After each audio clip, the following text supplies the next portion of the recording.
Imagine this. You are standing at a crossroads.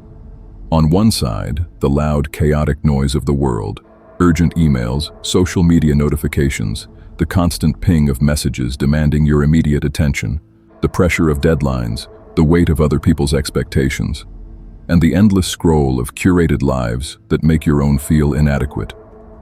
On the other side, silence, clarity. A quiet inner citadel where your mind is unshaken, where the noise fades into a distant hum, and where a path forward reveals itself with unmistakable certainty. Why is it that the most successful, resilient, and genuinely peaceful people in history always seem to make the right call under pressure, even when the stakes are life-altering? It is not because they possess a higher IQ than you, nor because they have access to secret information or privileged resources. It is because they have mastered the art of clear thinking, a skill that has nothing to do with intelligence and everything to do with discipline. They have trained their minds to filter out the trivial, to resist the pull of impulsive emotion, and to anchor themselves in reason when everyone around them is spiraling into panic. Welcome back. Today, we are diving into the ancient philosophy of Stoicism, not as a dusty relic of the past to be studied in academic journals, but as a living, breathing, practical operating system for your mind in the modern world. If you struggle with overthinking that keeps you up at night, anxiety that clouds your judgment, or decision paralysis that leaves you frozen in place while opportunities slip through your fingers, this video is your antidote. We are going to break down the exact mental frameworks used by the greatest Stoic thinkers, Marcus Aurelius, the emperor who ruled the known world, yet kept a private journal of self-reflection, Seneca, the wealthy statesman and playwright who understood the dangers of pleasure and power, and Epictetus, the former slave who rose to become one of the most influential teachers of his age, to cut through the noise and make better decisions, not just in business or career, but in every aspect of life. These are not abstract theories. These are battle-tested tools for navigating chaos with grace. Let's begin. The foundation of clear thinking in Stoicism starts with a single, profound, and deceptively simple realization, which is the dichotomy of control. Epictetus, whose teachings have survived for nearly 2,000 years, taught that virtually all human mental suffering comes from a fundamental error. We try to control the uncontrollable. We exhaust ourselves chasing outcomes that were never ours to command, and in doing so, we surrender the only thing that truly belongs to us, our own reasoned choice. He said, and I quote, "Some things are in our control while others are not."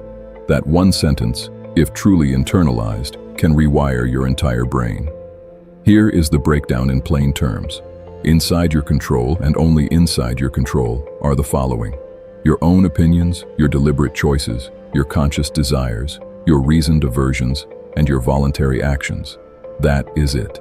That is the complete inventory of your domain. Outside your control, and therefore irrelevant to your peace of mind, are everything else.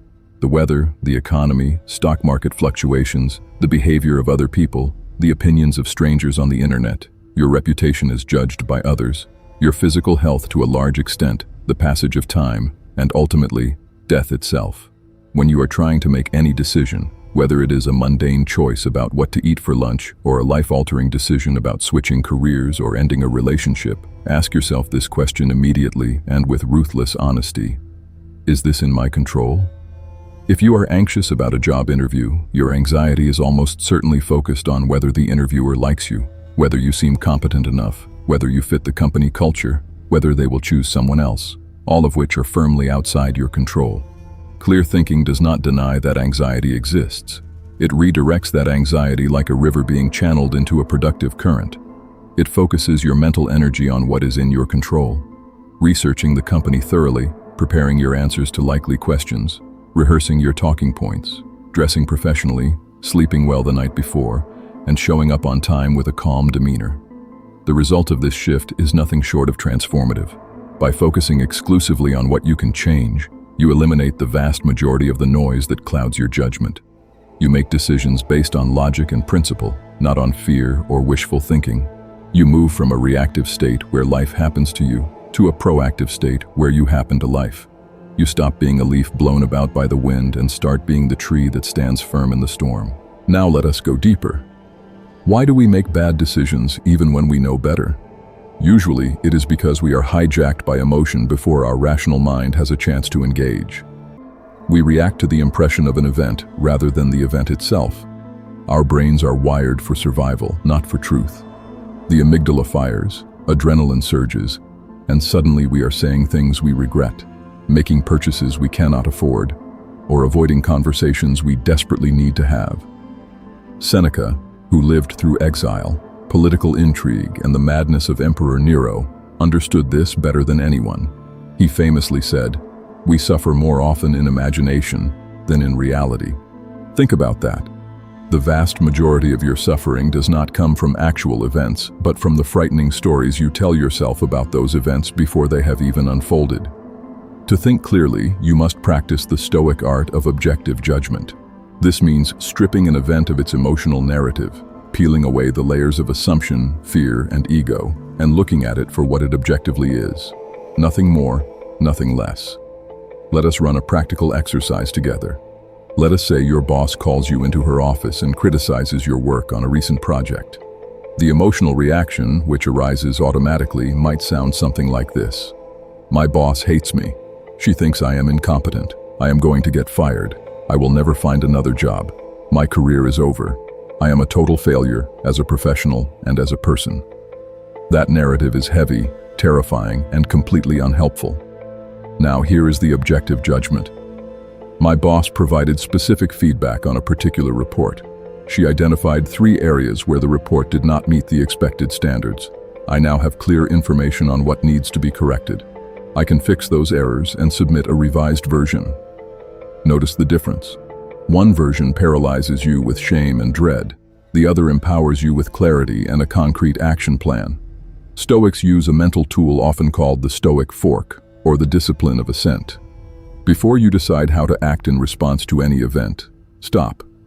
Literally pause for a breath and ask yourself 2 sequential questions. First, what is the bare, unvarnished fact here? The cold, hard data that any impartial observer would agree upon. Second, what is the story I am telling myself about that fact? The emotional spin, the catastrophic prediction, the ego-driven interpretation. When you learn to separate the fact from the story, you create a critical space between the external stimulus and your internal response. That space is where your power lies. That space is where clarity lives. Without that space, you are merely a puppet of circumstance, reacting on autopilot. With that space, you become the master of your own mind, choosing your response deliberately and wisely. Now, let us ascend to another level of perspective. Marcus Aurelius, who spent much of his reign fighting wars on the northern frontiers of the empire, used a powerful contemplative technique that modern psychologists would call cognitive distancing. He called it the view from above. When he felt overwhelmed by the petty squabbles of his court, the endless stream of complaints from his generals, or the sheer weight of ruling an empire that spanned 3 continents, he would close his eyes and imagine himself floating high above the earth. He would picture the continents shrinking beneath him, the cities becoming tiny specks of light, the oceans turning into puddles, and finally the entire planet becoming a small, pale blue dot suspended in the vast, silent darkness of space. From that perspective, he would look down at his own palace, his own armies, his own problems, and he would realize just how small they truly were in the grand, indifferent scale of the cosmos. Why does this matter for your everyday decision-making? Because most of our decisions are artificially inflated by our own egos. We magnify our mistakes into disasters. We treat minor setbacks as existential threats. We believe that one wrong choice will ruin our lives forever. This is a cognitive distortion, and it is the enemy of clear thinking. By zooming out, by adopting that cosmic perspective, you gain something priceless. Proportion. You realize that the vast majority of decisions you face are not, in fact, life or death. You stop catastrophizing. You stop treating every fork in the road as a precipice over which you might fall. When you are stressed about a particular decision, try this practical exercise. Imagine the absolute worst-case scenario in vivid detail. Let yourself feel the discomfort of it for a moment. Then ask yourself this question with brutal honesty. Will this matter in 5 years? Will anyone remember this decision in a decade? Will I even remember the outcome when I am on my deathbed? Almost always, the honest answer is a resounding no. This simple realization relieves the immense pressure you have placed upon yourself. When you remove the excessive emotional weight from the outcome, you can finally think logically about the path forward. You stop striving for a perfect decision, which is an illusion anyway, and start striving for an effective decision. One that is good enough, one that moves you forward, one that aligns with your values even if it is not flawless. You stop trying to be a perfectionist and start trying to be a pragmatic human being navigating an imperfect world. Next, let us tackle one of the most misunderstood yet profoundly useful Stoic exercises for decision-making, premeditatio malorum, or the premeditation of evils.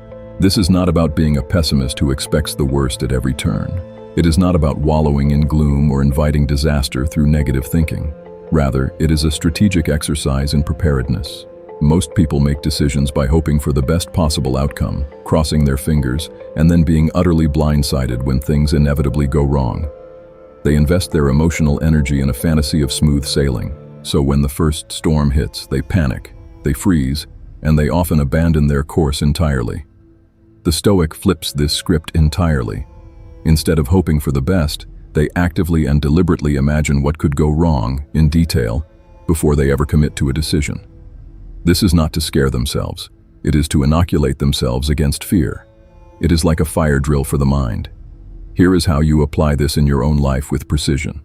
When you have a significant decision to make, whether it is launching a new business venture, moving to a different city, ending a long-term relationship, or even having a difficult conversation with a loved one, sit down with a pen and paper. Write down every single obstacle, setback, or failure that could conceivably arise. Be thorough. Be creative. Think about external factors, internal doubts, other people's reactions, logistical hurdles, financial risks, and emotional tolls. Now here is the crucial second step. For each obstacle you have listed, ask yourself, what would I do if this obstacle actually happened?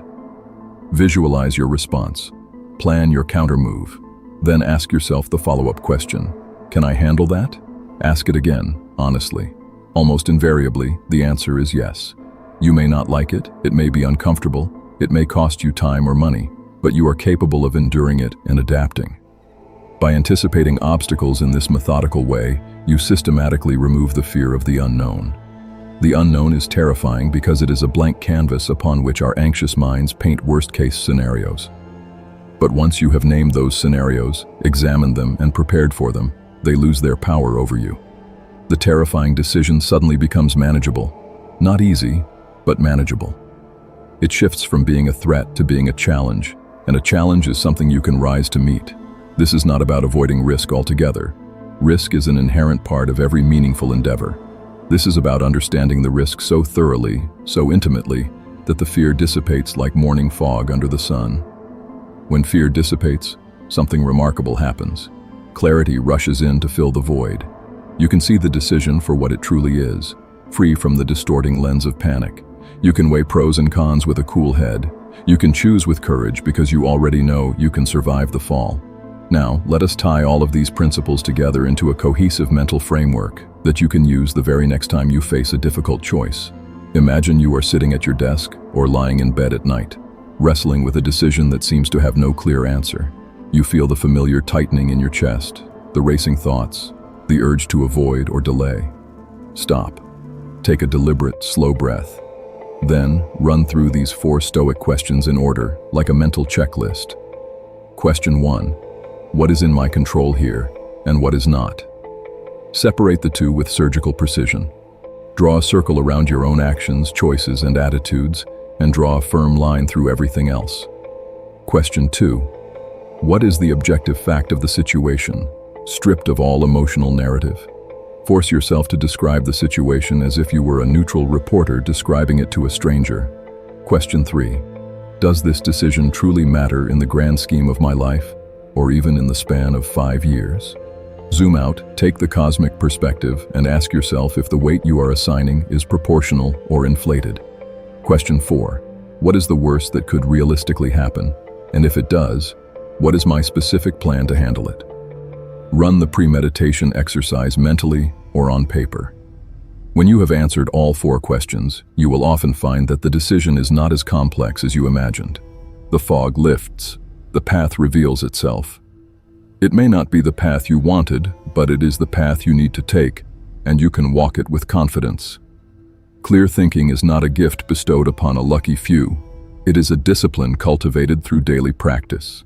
It requires you to pause, breathe, and ask yourself these hard questions over and over again until they become second nature. It requires you to catch yourself in the act of catastrophizing and gently redirect your mind toward reason. It requires you to resist the seductive pull of emotional reactivity and choose instead the quieter, more difficult path of logic. It is not easy, and it never will be easy, but it is worth it. When you align your decision-making with Stoic logic, something profound happens. You stop being a victim of circumstance tossed about by every external event, and you become the architect of your own life. You stop asking, "Why is this happening to me?" and start asking, "What am I going to do about it?" You stop seeking validation from others and start seeking alignment with your own deepest values. You stop living reactively and start living intentionally. If you are ready to stop overthinking, to stop second-guessing yourself, to stop lying awake at night replaying conversations and regretting choices, then commit to practicing these principles today. Hit that like button and subscribe for more Stoic wisdom. We are building a community of clear thinkers, and I would be honored to have you in it. In the comments below, I want you to do something real. Write down one decision you are struggling with right now, and then apply the dichotomy of control to it. Write down what is in your control about that situation and what is not. Let us grow together. Thank you for listening. Thank you for your time, your attention, and your willingness to improve. Stay sharp, stay grounded, and above all, stay stoic.